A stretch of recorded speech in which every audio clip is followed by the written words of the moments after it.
What's up? Good evening, everyone. I am Ben Klein, Commissioner of the Hardcore Challenge. Welcome to another edition of Hardcore Challenge Live, our Week 2 Game of the Week edition. Breaking down our Week 2 Game of the Week. So, tonight, like I said, we're going to be breaking down our Week 2 Game of the Week.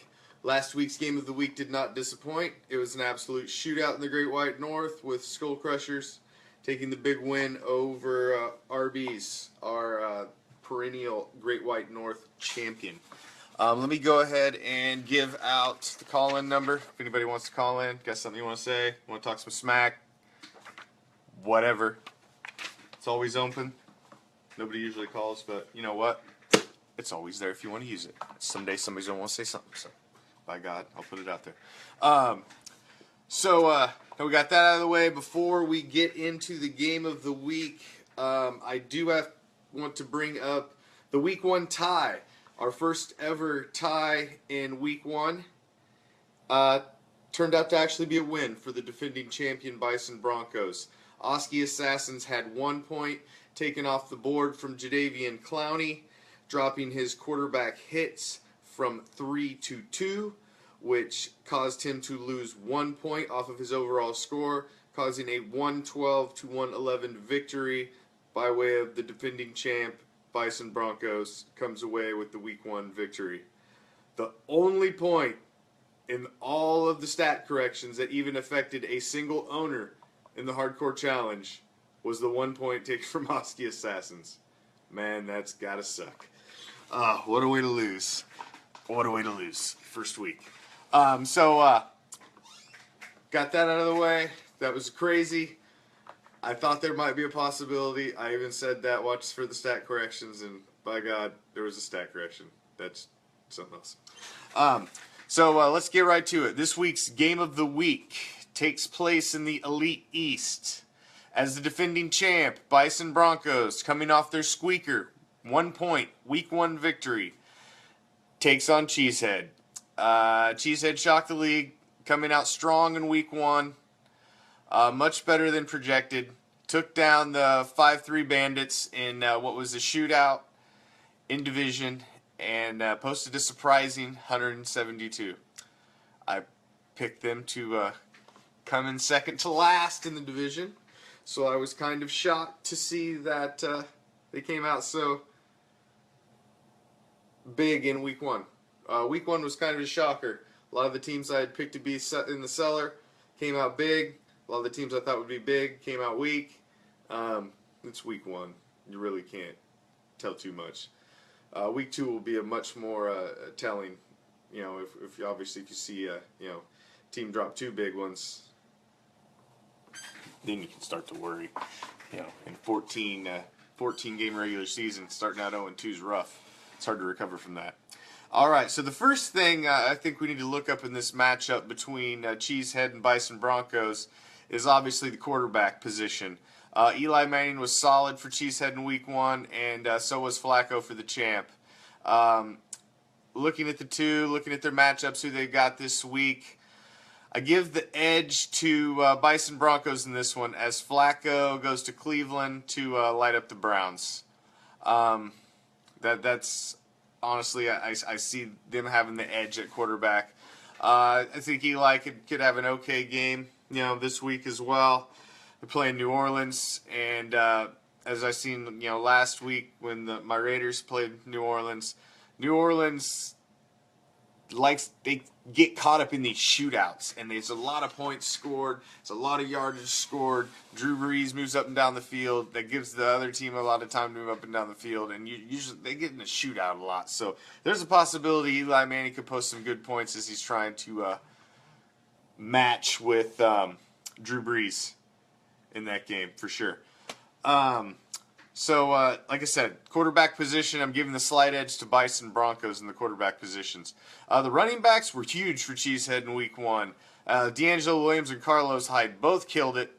I don't even see this as close, as Cheesehead has a huge advantage at this position. Bison Broncos just does not have the firepower to match up the running back position this week. I just don't see it happening. Now, wide receiver, Bison Broncos comes in with Mike Evans and Brandon Marshall. A huge 1-2 punch that was a little off in week 1, but I think they will bounce back big. Evans was huge, and I think Marshall will join him this week. Cheesehead's wide receivers are no joke either, with Randall Cobb and Emmanuel Sanders. My biggest concern is who's throwing the ball to Sanders, and will he be consistent? He did all right in week 1. Is he going to be consistent in week 2? I'm carrying Demaryius Thomas, and I've got the same concerns. Great wide receivers, but if ain't nobody throwing them the freaking ball, it doesn't matter how great they are.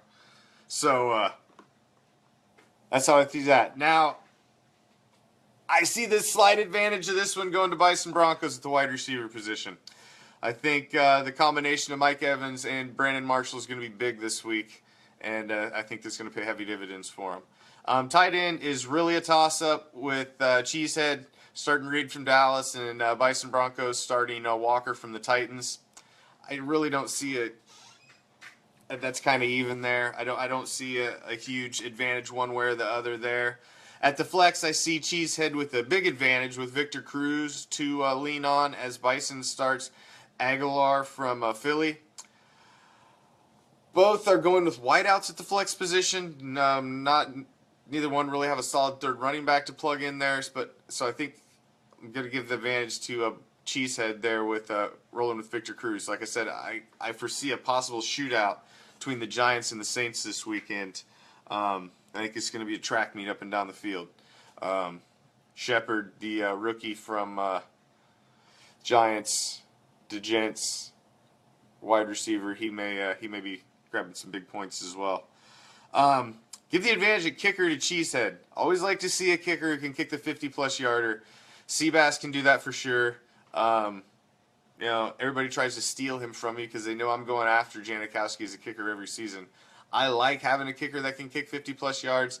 I like having a kicker on a team that I know will let him kick 50-plus yards and know that he can make 50-plus yards, because those 5 points, man, that's 1 point less than a touchdown. And if your kicker can knock one of those through, that's like getting a touchdown from your kicker. And that's big. That's big in a game. So I'm giving the advantage at kicker a little bit to a Cheesehead. Defensively, I give a slight edge to Cheesehead overall. I just don't see the Jets' D being strong, but I can see the pack shredding Cheesehead's Vikings D too. So I think this could come down to individual defensive players, which I give that advantage slightly to Cheesehead. So with all of that taken into account, and looking at the history of these two and what they've got rolling this week, the matchups with who their guys are looking at, who will move to 2-0 and be sitting atop the Elite East after 2 weeks? I can't believe I'm saying this, but I'm picking Cheesehead to win the game of the week in week 2 and move to possibly taking sole possession of first place in their division. It would completely rely on what the other team in their division with them, as Pale Horseman, who's a shocker, is also undefeated too. But Cheesehead, I'm picking to move to 2-0. And I think it's going to be a fairly substantial victory. So that's my prediction for week 1. For week 2. The game of the week. That is my prediction. So, that being said, we will end our show for tonight on my big prediction. Hey, maybe it's Cheesehead's year. They finally dropped the name Brett Favre. They've never made the playoffs since being in the league since 2010. Maybe this is their year. Even a blind squirrel finds a nut every now and then. So, we'll see. Remember, all trades need 48 hours approval time from the minute they post, no exceptions. I see some bouncing around. I've seen some guys get put up on the block. Adrian Peterson for one. Biggest name I've seen put up there thus far. So, guys, week 2's here. Get your rosters ready. Pick up them free agents. Get on the waiver wire. Tomorrow night's kickoff. Are you ready for the challenge? Good luck. Game on.